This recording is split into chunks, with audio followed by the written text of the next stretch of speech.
song's all about plants. And it's got a very weird, it's got a weird selection of words, like pruning and the likes, which is quite strange. Richard wrote this one. I remember seeing an interview with Duran Duran of all bands, and they were talking about a phase where the singer was experimenting with different ways of writing, and they were trying to convince him that he couldn't use the word nostril in the song. and evidently we've got one of those words now, because we've got the word pruning, which Damian doesn't get on with at all. I was going to change that lyric. Pruning was where I kind of stopped. The funny thing is, I actually wrote a song a number of years ago, which was also about kind of growing, plants. It's obviously an ongoing theme within our crowd. But I would always stop at pruning. That was homegrown, wasn't it? That's not the one I was thinking about. But you're right, homegrown. Of course, that was, yeah. But no, I think yes, it's a. I remember you were very pleased with it. It's a song. For me, I love writing the ballads. Obviously, you can't do too many, but every album you get to do a ballad. I think for me, it's the best song I've written in that sort of territory. And lyrically, it's a perseverance song. It's about having to go through something to get to somewhere, and you have to go through a struggle to get somewhere. And whether it's the whole plant thing is. Whether you're a kind of a plant trying to grow in the desert and there's really not much water, so your roots have to go deeper to try and find that source, or whether you're getting withered by the sun, or whatever it is, it's all about that, trying to grow in adverse circumstances. And I think it means a lot to me, because I feel like I've had a bit of that in life, and you get to then put some of your experience down on paper. Yeah. So kind of another counselling song, really. I think that everyone's going to relate to it, Richard. Everyone out there is going to relate to it. They're all going to, yeah.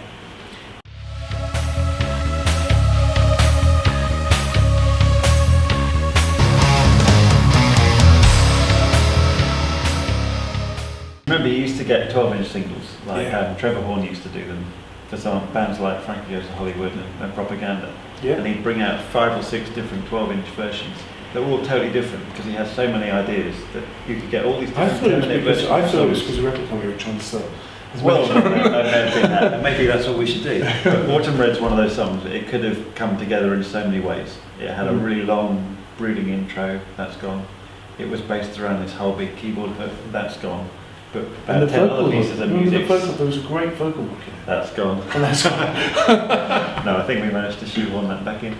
No, we didn't. Did we not? No, and the worst thing is we're about to go and sing it live. And I'm listening to it at the moment, doing all this stuff. And it's a fantastic idea. I think it's probably the best idea that you've ever had.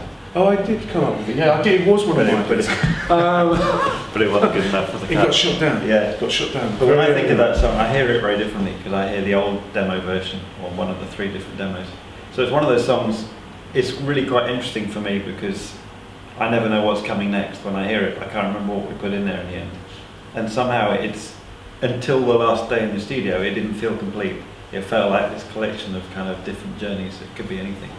And I think it's made quite an interesting song. It kind of wends and winds through all these different territories, and somehow feels, I hope, coherent by the end. Yeah. But it's nice when songs come together like that. We could have easily made it 12 minutes long, for which fans are probably saying, I want to hear the 12-minute version. But no, we've given you the best it could be. But maybe one day we'll do a 12-inch. With the vocal hook, because I'm struggling every time I listen to it. I sing along with the vocal hook.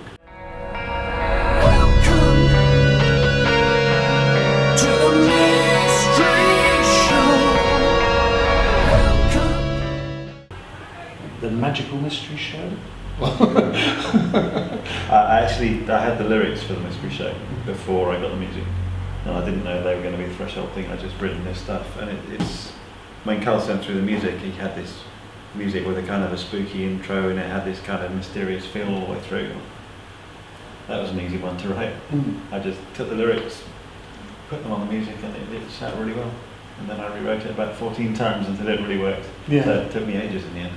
You shoehorned it in, you mean? Well, the thing I did it first, and then you find all these little things niggle you, and I spent ages. I think I had 3 or 4 choruses before it actually got to sit nicely. It's a song about the mystery thing is trying to find the truth, in a world where no one wants to let you find the truth because everyone's so opinionated. You know, religious people will tell you that's the only way, but there are 50 different religions and they're all right. And then people who don't believe in religion will tell you evolution's the truth, but they're covering up all the things that don't work in their theory. And it's very hard to find the truth because no one wants to talk openly about it because they're all stuck in their ways. And then when it comes to God, you get that whole morality thing, and I don't want to become religious because I have to change my life. And then suddenly you're fighting yourself to not want to find the truth because you don't want to find what it might mean for you. And that's really the crux of the song. I think what you're trying to say is the truth is out there. It's just in a box. It's in a box. Yeah.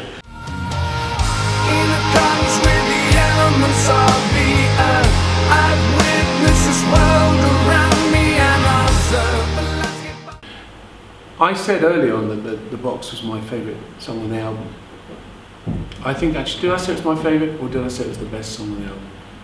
I think I said it was the best song on the album because the favourite song on the album is Siren Sky. And the reason being is because to me it's the one that I really want to listen to every time. It's like when I play through the album, which I'm doing a lot at the moment because I'm learning. It's the one that I find to me has got it just interests me. I really like it, and the hooks on it I think are really powerful. Siren Sky for me, it's a really nice way to close an album. It's got this kind of cinematic quality. It's got some lovely orchestral lines in the second half of the song. And as soon as we heard it, I remember thinking that's just one of those ways you want to just finish an album. It just winds it down beautifully. You get this lovely cinematic kind of lush landscape. And it soars. I mean, for me, it really, when I listen to it, it really picks you up. You know, I love Siren Sky. I really do. I think it's a great track. Yeah, it's written by our second guitarist Pete, and I found it really fun putting down keyboards on somebody else's track because I'm so used to working with me or with Carl, and I kind of know what we're doing, you know. But when you get a song in from somebody else, it's a really interesting challenge to think, well, how am I going to approach this? What can I do that's going to be in their vision but still within the threshold vision? And yeah, I love how it came out. It's a really nice song, really nice way to close the album.